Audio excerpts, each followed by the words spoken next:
अद्वा क्लेश कर्म विपाकाशयै रपरामृष्ट पुरुष विशेष ईश्वरः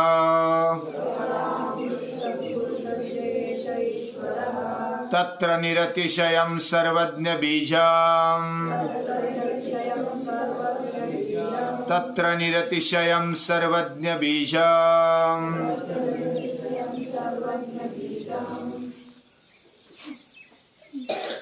वो जो छोटा बच्चा पर्वत पर गया, बहुत मेहनत से गया है, पहली बार गया और ऊपर भगवान के दर्शन किए,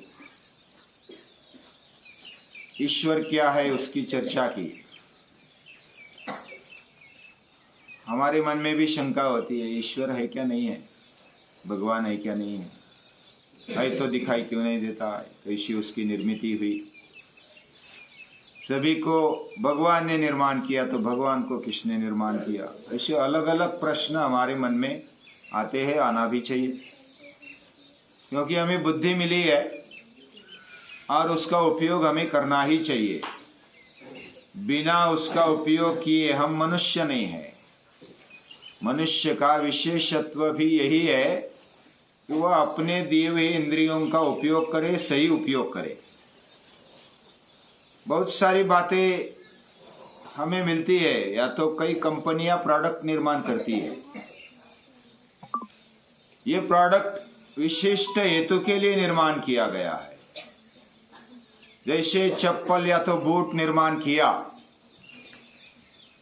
चप्पल बूट निर्माण किया किस लिए, वो पांव में पहनकर जाने के लिए, पांव का संरक्षण हो इसलिए।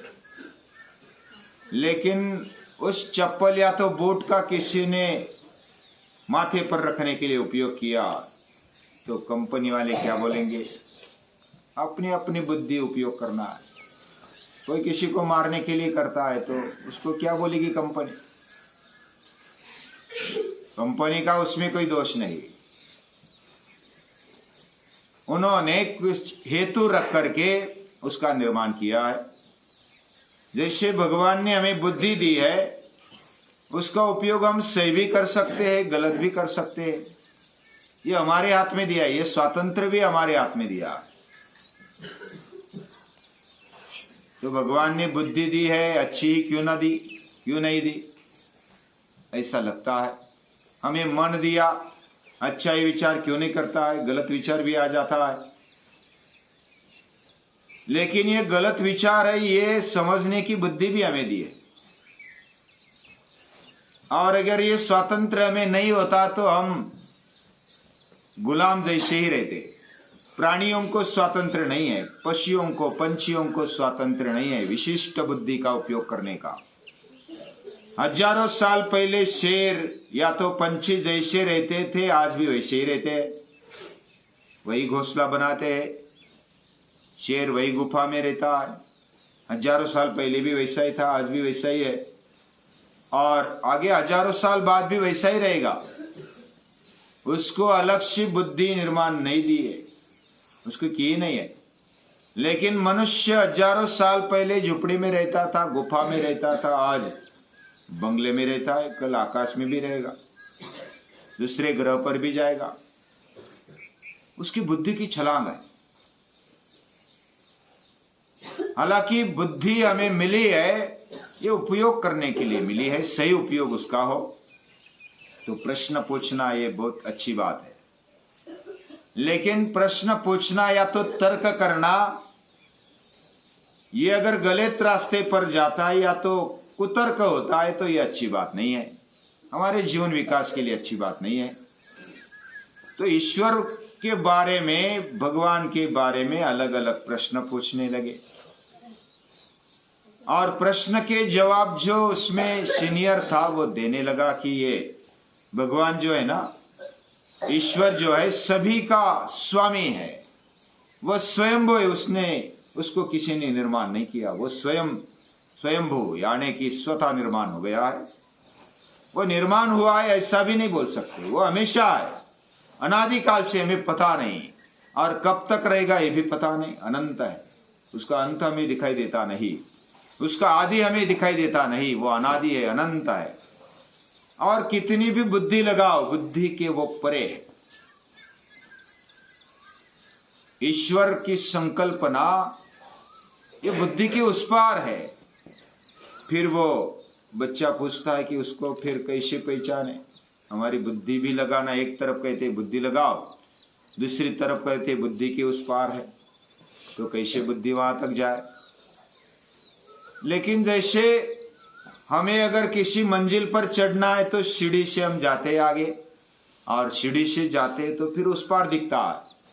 वैसा बुद्धि को सूक्ष्म रीति से उपयोग करके सूक्ष्माति सूक्ष्म सुतीक्ष्ण बुद्धि जब हम चलाते तो हमें भगवान का सौंदर्य दिखाई देता है, भगवान का अंदाजा हमें आ जाता है।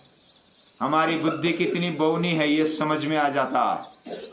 और ये सब चलाने वाला श्रोत्रम चक्षु स्पर्शनं च रसनं घ्राणमेव च अधिष्ठाय मनश्चायम विषयानुपसेवते। हम जो इंद्रियों से विषय भोग भोगते हैं, अपने इंद्रियों से सुनते हैं, आंखों से देखते हैं, या तो मुख से खाते हैं, जिह्वा से रस चखते हैं, या तो नाक से सूंघते हैं, त्वचा से स्पर्श करते हैं। ये सब इंद्रिय जिसकी शक्ति के कारण चलते हैं वह शक्ति है भगवान। हम प्राण लेते हैं, हवा लेते हैं अंदर, और हम ऐसा सोचते हैं कि प्राण के आधार के कारण ये प्राण हमारे बचे रहे। लेकिन प्राण को जिसने बनाया, प्राण के प्राण जिसके कारण चलते हैं वही यह शक्ति है। उससे अधिक इस दुनिया में कोई भी शक्ति नहीं। हमें ऐसा लगता है कि हम भी मानते हैं, हमारी मर्यादा में समझ में आ जाती है, हमारी शक्ति मर्यादित है, हमारा ज्ञान मर्यादित है, हमारे भाव अलग अलग है, वो भी मर्यादित हमें दिखाई देते हैं। तो हम ऐसा सोचते हैं कि भगवान है, भगवान सर्वतोपरि है, वह सभी का स्वामी है, सभी का प्रभु है, ऐसा हम बोलते हैं। लेकिन मानते हैं क्या? सचमुच मानते हैं क्या? कोई अगर अनहोनी हमारे पास हो जाए, हमारे साथ हो जाए, हम बोलते हैं भगवान है क्या नहीं है, उसको कुछ समझ में आता है क्या नहीं, हमें इतना दुख देता है, हमें इतना संघर्ष कराने के लिए मजबूर कराता है, क्या ईश्वर है क्या नहीं है? ऐसा हम सोचते हैं। और कभी कभी ईश्वर को भी गाली दे देते हैं, ईश्वर को, भगवान को भी बोलते हैं कि आपको आंखें है क्या नहीं है, इतने हम संकट में आपको दिखाई देता नहीं। ऐसे बोलने वाले भी है, हम नहीं बोलते होंगे लेकिन बोलने वाले हैं। ईश्वर को जैसे हमारे मन के जैसा हो जाए तो ईश्वर है, नहीं तो नहीं है। या तो हम अपने अनुकूल, या तो अपने मन के अनुसार, बुद्धि के अनुसार हम सोचते और उसी प्रकार हम उसको मानते। कोई भी अच्छी चीज हो जाए हमें ऐसा लगता है कि हमने की इसलिए हो गई, नहीं तो नहीं होती। मैंने किया, मैं था इसलिए वो बच गया, नहीं तो मर जाता, इसलिए मैं हूं, अभिमान आ जाता है। हम अगर किसी स्थान पर बच गए, मैंने इधर कूद लगाई, नहीं तो मेरे हाथ पर, मेरे पांव पर या आघात हुआ होता, या तो मैं मर गया होता। लेकिन मैं इधर निकला, मैं उधर निकला, इसलिए बच गया। ऐसे अलग अलग हम सोचते हैं और हमारा अहंकार जग जाता है। तब हम भगवान को क्या मानते हैं? भगवान की पहली याद आती है हमें। भगवान ने हमें बचाया। हर समय भगवान किसी ना किसी के द्वारा मदद रूप होता है और हमें सहकार्य करता है, ये ध्यान में आता है। अगर आता है, पहली याद हमें अगर भगवान की आती है तो भगवान को हम सर्वतोपरि मानते हैं। किसी ने समझो विजय प्राप्त कर ली, खेल में अगर जीत गए, तो जो कैप्टन होता है ना, हाँ मैंने पूरा नियोजन किया इसलिए जीत गए। कोई बोलता है कि मैंने स्मैश मारा इसलिए तो वॉलीबॉल में जीत गए, मैंने अच्छी सर्विस की इसलिए जीत गए। तो जो मैं या तो अहंकार जिधर आता है उधर भगवान को दुय्यम स्थान हो जाता है। भगवान को मानते लेकिन सर्वतोपरि नहीं मानते। सर्वतोपरि मानना मतलब हमारी सांसें, हमारा मन, हमारी बुद्धि, हमारा अहंकार उसी की शक्ति से चलता है, ये मानना। उसी के बल से हम अहंकार कर सकते, वो नहीं है तो हम जिंदा भी नहीं रहेंगे। अहंकार मैं हूं बोलने के लिए ताकत भी नहीं रहेगी। कुणाची या सत्ते चाले हे शरीर, सखा कृपावंत वाचा त्याचे। तुकाराम महाराज बोलते हैं ये शरीर किसकी सत्ता से चलता है और किसकी शक्ति से हम बोल सकते हैं, हमारी वाणी बोल सकती है। ये प्रश्न तुकाराम महाराज को पड़ा। हमारे जैसे उत्तर देते, कैसे चलते हम, पाँव से चलते। तुकाराम महाराज को समझ में नहीं आता हम कैसे बोलते, मुख से बोलते। लेकिन तुकाराम महाराज को ऐसा उत्तर नहीं अपेक्षित था। कुणाची या सत्ते चाले हे शरीर, ये शरीर किसकी सत्ता से चलता है? क्या मरने के बाद हम चल सकते? पांव होते, हाथ होते, सब शरीर होता है और हम बोलते हैं, ऐसा हम मानते हैं। लेकिन क्या हमारी शक्ति है बोलने की? मर जाते हैं तो मुख भी होता है, जिह्वा भी होती है, हवा भी होती है, क्यों नहीं बोल पाते? ऐसी ताकत कहां से आ गई, किसने दे दी? It is not he that speak but spirit of the father speaketh in you. ये बाइबल में लिखा है। ये आप नहीं कि आप बोल रहे हैं। It is not he that speak. हम जो बोल रहे हैं, हमारी ताकत नहीं बोलने की। हवा आती है अंदर से, शब्द निकलते हैं मुख से। कैसे बोल दिया हमें पता नहीं चलता। कहां कैसे जीव लगती है, ट कैसे उच्चारा जाता है, फ कैसे उच्चारा जाता है, ये भी पूरा पता नहीं हमें। फिर भी बोलना हम सहज कर लेते। यानी जो भी होता है कैसे होता है ये भी पता नहीं, और हम बोलते मैं बोलता हूं ऐसा हम बोलते। तो सही अर्थ में अगर देखा जाए तो भगवान की शक्ति से हम चलते, ऐसा उनमें चर्चा चली रही, संवाद चला रहा। नीचे आते आते ये गप्पे चल रहे उनके। ध्रुव पूछ रहा है, यानी छोटा सा बच्चा है, फिर भी पूछ रहा है। उसको सब कैसे मालूम पड़ता है? यानी हम जो भी करते भगवान देखता है, और भगवान देखता है तो वो कैसे देखता है, कहां देखता है? तो जैसे दीपक होता है ना, सूर्य होता है, सूर्य कहां देखता है? सूर्य सभी ओर देखता है। उसका मुख कैसे, कौन से दिशा में? सूर्य सभी ओर चमकता है तो उसका मुख सभी ओर है, वह सभी तरफ देखता है। इसलिए सूर्य भगवान की आंख माना जाता है। हमारा हर एक कार्य वो देखता है, हमारे अंदर बैठा है। एक कहानी हमने सुनी थी ना, एक चीज ले लो, जिधर कोई भी नहीं उधर खा जाओ। किसी ने एक कहानी बताई थी। आम लिया था हाथ में, बहुत सारे इधर उधर गए, कोई देखता नहीं, इसे समझकर खा लिए। लेकिन हाँ, उसने कहानी बताई थी। लेकिन उधर एक ऐसा गया, उसने खाया नहीं।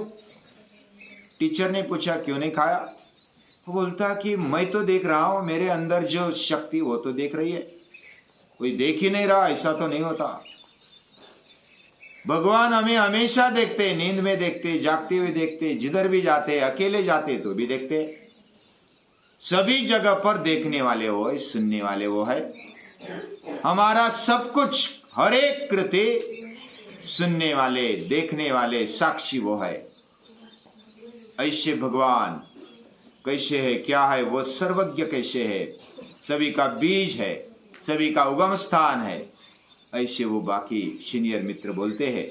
और नीचे आ जाते हैं सभी मित्र, और उनको बहुत आनंद होता है कि हम पर्वत पर जाकर आ गए, भगवान के दर्शन कर लिए। भगवान ऊपर क्यों रहता है? हमें वो कष्ट साध्य है ऐसा समझ में आ जाए। बहुत सारे मंदिर पर्वत पर है, और पर्वत पर इसलिए है उसको मेहनत लगती है जाने की। शरीर को कष्ट होता है, इंद्रियों को कष्ट होता है, तब हमें पता चलता है कि भगवान है। इसका ये प्रतीक है कि भगवान को पाने के लिए दुर्बल व्यक्ति का काम नहीं। नायम आत्मा बलहीन न लभ्या, कोई बलहीन आदमी आत्मा को पा नहीं सकता है, वो समझ ही नहीं सकता है। स्वामी विवेकानंद इसलिए तो बोलते पहले फुटबॉल खेलना सीखो, अच्छा खेलना सीखो। इधर भी पाठशाला में हम क्या करते हैं, हमें खेलना आना चाहिए, मैदान में आ जाओ, खेलो कूदो, मजबूत बनो, फिर हमें गीता समझ में आ जाएगी। दुर्बल आदमी को गीता समझ में नहीं आती है, वो डरता है। जो डरता है उसको भगवान समझ में नहीं आते। जो डरता है, भ्रमित रहता है या तो संशयित रहता है, उसको भगवान समझ में नहीं आते। श्रद्धावान लभते ज्ञानम, श्रद्धावान जो होता है उसको समझ में आता है भगवान भी। जो शक्तिमान होता है उसको समझ में आता है। पहले हमें शक्ति प्राप्त करनी चाहिए, बुद्धि प्राप्त करनी चाहिए, उस पार है। इंद्रियाणि परान्याहुर इंद्रियभ्य परम मना, मनसस्तु परा बुद्धिर्यो बुद्धे परतस्तु सहा। शरीर से आगे सूक्ष्म इंद्रिय है, इंद्रियों से बलवत्तर सूक्ष्म होने के बावजूद भी मन है, बुद्धि है। मन से आगे बुद्धि है, बुद्धि से आगे फिर वो आत्म तत्व है, वही ईश्वर का स्वरूप है, रूप है। ऐसे ईश्वर को प्रणाम करते हैं, वंदन।